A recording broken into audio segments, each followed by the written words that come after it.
કોઈને અન્યાય કરવા માંગતા નથી અને આપણે કોઈ રજવાડા કોઈને આંચકી નથી લીધા. આ લોકશાહી છે, બરાબર. લડવાનો બધાનો અધિકાર છે, બરાબર. કારણ વગર કારણના આપણે કોઈ દબાઈ રહી જાય કે આપણે સહન કરવાનું થતું નથી. બહુ સહન કર્યું છે. આપણે કાયદા અને સંવિધાનમાં માનવાવાળા વ્યક્તિ છીએ, બરાબર. પોલીસ પ્રશાસનથી કાલે ઘણા ફોન આવ્યા કે ચિરાગભાઈ ગુના દાખલ થઈ ગયા છે, આરોપી પકડાઈ ગયા છે, બરાબર. તો તમે કે રેલવે કે મોકૂફ રાખો. તમે કીધું ભાઈ એસપી સાહેબને હાજર રાખજો અને આવીએ, બરાબર. કેમ કે હમણાં 3 થી 4 બનાવ બન્યા છે.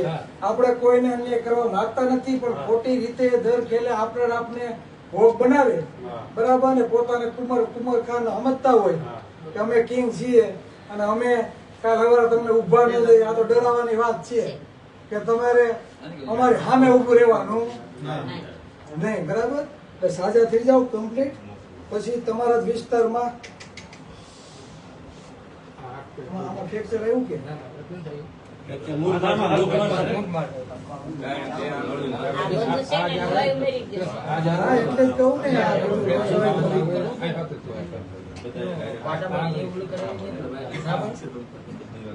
સમાજે થોડીક હિંમત રાખવાની જરૂર છે, બરાબર. અને અંદરથી ડરનો માહોલ કાઢવાની જરૂર છે. એટલે ટૂંક સમયમાં આપણે બોટાદમાં કાર્યક્રમ ગોઠવીએ છીએ, બરાબર. અને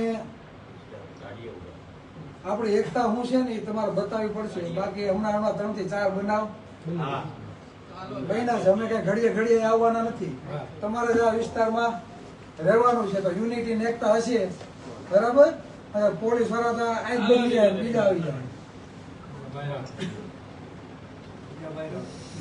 જયારે પણ જરૂર પડે અમે ઉભા છીએ.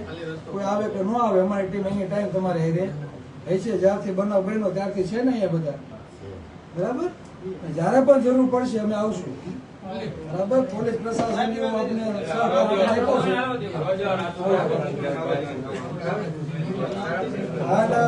પોલીસ પ્રશાસન કીધું કે રેલી ન કાઢતા એટલે આપણે રેલી પણ મોકૂફ રાખી છે, બરાબર. પણ આમના ઘટના બની, બરાબર. હવે આપણે પોલીસ પ્રશાસન નું પણ સાંભળશું, બરાબર ને. કેમ કે આપણે ધોકા ખાવા માટે જન્મ લીધો. હજી કહું છું, આપણે કોઈને રજવાડા છીની લીધા નથી.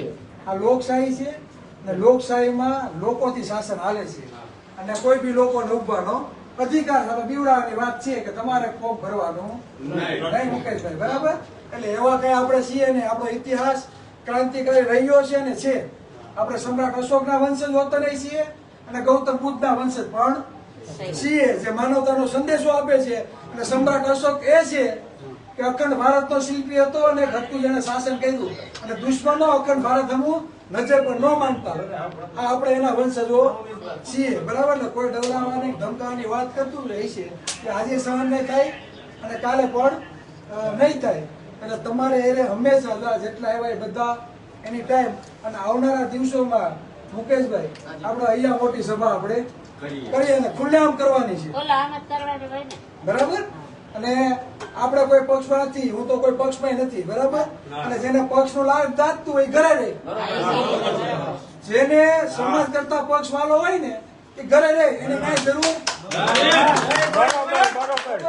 અને આપણે આપણા એક પણ ભાઈના દુશ્મન નથી, પણ આપણા જ ભાઈઓને કોઈ ધોકામાં આ તો સારું થયું સમજી લો કે આપવા હોય કોઈ કાર્યકર્તા મારો કાલો ભાજપ વાળાને ઠોકશે. કોઈને મનમાં હવા હોય તો કાઢી નાખે. કેમ કે હમણાં જ હું એક ખાંભા કે લાઠીને એક સેટ છે, બરાબર. 4 ઉમેદવાર આપવાથી ચૂંટાઈને એમાં 2 કોંગ્રેસ માંથી, બીજા 2 ભાજપ માંથી. ભાઈ આપવાથી મહિલા કેન્ડિડેટ પ્રમુખ બને એમ છે, બરાબર. આપવાથી આપણો ભાઈ છે તો બીજા 3 બીજા સમાજના ના પાડતી હતી કે ભાઈ કોળીને નહીં, આપણે સામેવાળાને સપોર્ટ કરવાનો. આવી હાલત છે. એટલે તમને જીતાડે ખરી પણ સ્વીકારતું કોઈ નથી. આ વાસ્તવિકતા છે. કડવું હોય કડવું, સત્ય છે, સ્વીકારવું પડશે, બરાબર. કાલે જ આપને ફોન આવ્યો. એટલે જેને સમાજ કરતા પક્ષ વાળો હોય ઘરે રહી, બરાબર.